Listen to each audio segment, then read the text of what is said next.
In this episode, we're going to break down the lessons that we learned from a podcaster getting 1.5 million downloads per month. That's 50,000 downloads per day on the secrets of rapid podcast growth. Hello and welcome back to Why Your Podcast Isn't Growing. My name is Anthony Winery. I'm Ty Gaucher. Recently, we had Gary on the podcast. I struggled to pronounce his last name, Tug, so help me out here. Arndt. Okay, Gary Arndt. I'm the host of Everything, Everywhere, Daily. Incredible podcaster, incredible host, of course, and just shared so much value with us on our podcast. And a Monday episode where, of course, we get podcasters who are successful sharing their stuff in terms of where they were before, where they were afterwards, how things changed, the ups, the downs, and the specific strategies and steps that they took to help them grow their shows. And to me, he left us so much value and nuggets that we want to just distill a few of them and a few takeaways that we had. My first takeaway it's got to be the social media piece. I mean, we rant about this all day and every day. Right. I picked up on that. Yeah, I thought the same. So, of course, Gary breaks down how he grew his audience and how he was constantly promoting all the time, but he found that social media barely contributed to the growth of his show, like barely did anything, which again is just super interesting, right? You've got someone who's getting 50,000 downloads per day, who's done the testing, who's done hard work, and is voicing and echoing the things that we talk about every single day on this show, which is like, hey, just relying on social media promotions, it's half the battle. Like, that's not even half the battle. It's not even a battle. It's like a little mini fight. It's the bare minimum, but it doesn't actually help you move the needle significantly. What I thought was super interesting is how he massively prioritized sponsorships, Tyke. So like sponsorships, collaborations, right? That's really what he prioritized when it comes to getting his podcast in front of a new audience. What were your thoughts on that, mate? Well, my thoughts were it just goes to show, even at that scale, over 1 million downloads a month, obviously like actually 1.5 now. But point is sheer velocity of downloads, new people finding the show hundreds of new people finding the show every day. And obviously he's done a lot of testing. He's been doing it for 4 years. And just the fact it was very clear to him that promoting in the podcast ecosystem was a much better way than social media, even though his content is actually quite broad, right? Which is, it's if anything makes it harder to grow. But on the other hand, you could argue it's given him a much broader range of content to try and promote on social media. He'll have had to go in every niche, basically, based on the fact that his content is about a lot of different things. And still promoting on other podcasts and just on podcast apps. That was an interesting one. It's not one that we've spoken too much about or even know too much about, to be honest. But yeah, I think it just reaffirms the power of guesting on other podcasts, sponsoring other shows, pod swapping or feed dropping, all that kind of stuff.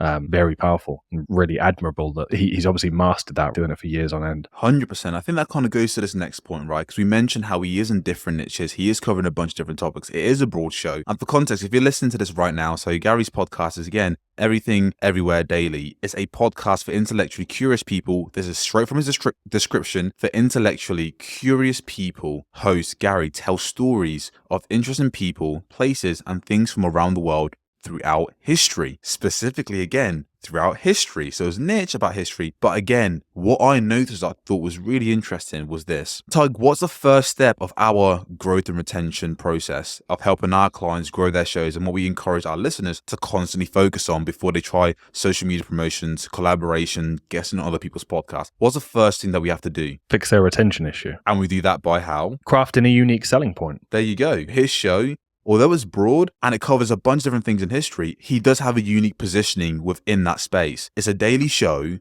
talking about interesting people, and it's positioned in a very unique way. A lot of people wouldn't go through the effort and energy of doing the daily show, and I'm not recommending that you should do that right now. So put your rifle down, take a sit down, grab a cigarette. I don't know if you smoke, but probably don't grab a cigarette. I'm not advocating for cigarettes. My point is, I'm not saying necessarily do a daily show. I'm just saying he really understood the power of positioning his podcast as something valuable to the people within his niche, which is huge. So look, Tiger, guess for, again, just iterating this point again, with your podcast, what are you doing differently in your niche? How are you making your podcast different? What is your unique angle? Are you just doing the bare minimum, or is there a way for you to creatively create content, package it in a way that's attractive to the listeners you want to reach? Constantly remind yourself of that, because having a USP acts as an amplifier for everything else that you do. So remember that. So Ty, what's your next takeaway? I think just sticking with the daily episodes, right? Another point that he mentioned, and obviously you're right, that in itself is such a crucial piece of why his show grew, because objectively it's just incredibly unique that he's done a daily show.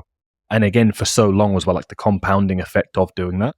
I think he said he didn't make any money for the first year and a half, right? But that over time, very hard not to grow with something as clearly unique and differentiated as that. But the other kind of byproduct benefit you could say of that is the SEO that he mentioned. The more episodes, the compounding effect kicks in, not just because you've been unique and maintained that for so long by having a unique concept, but just because the sheer volume of episodes you put out, right? Which means more keywords, more ways for Apple and Spotify to categorize your show, more episodes to push out to people, more proof if you have good retention time. And I'm sure his is just as very good, that the show is good and it gives it to more people. And it's just this flywheel, right? But that's another great benefit of the more episodes you put out, the more your podcast SEO can work for you. So I thought that was huge. And again, a reminder, you don't have to do hour-long episodes 4 or 5 times a week. It can be simply recap episodes, 5 minutes, 10 minutes, little bite-sized mini chunks throughout your week, and just see what happens, experiment, have fun with it, and generally just see what happens. Because what's the worst? You spend an extra 20 minutes recording 2 episodes that are 10 minutes long, and while you have additional content, you put in more reps, you try out additional keywords to rank for. There's no real negatives from the input versus the output you're going to gain from the action you've taken, right? Yeah. So for me, the next thing that I thought was, again, really interesting was the fact that Gary wasn't scared to invest in the show right off the bat. He addressed it and took it as if it was a business. He didn't shy away from the fact that he will have to invest, he will have to put a lot of money up front, and then later down the line, he's going to get the rewards from that,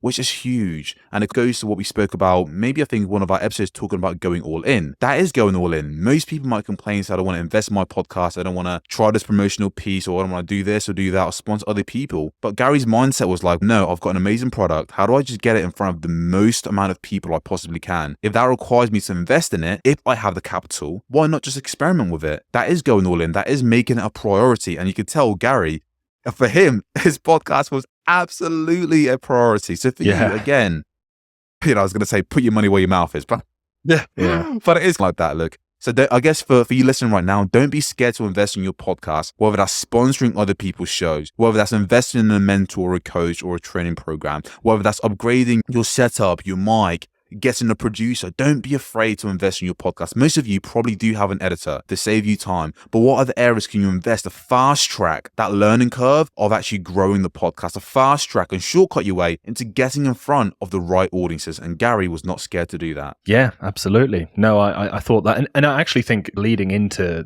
my next point, you're right. He wasn't scared to invest. I actually, that kind of struck me when I heard the episode. He really went all in with it quite bravely. He certainly wasn't scared to invest. That comes across very evidently when you listen to the episode. And actually, that leads into my next point, which is he knew how he was going to monetize, and he had created his show in a way that allowed to reach his financial goals of the show. I think he even said before he was considering doing 1 episode every 2 weeks.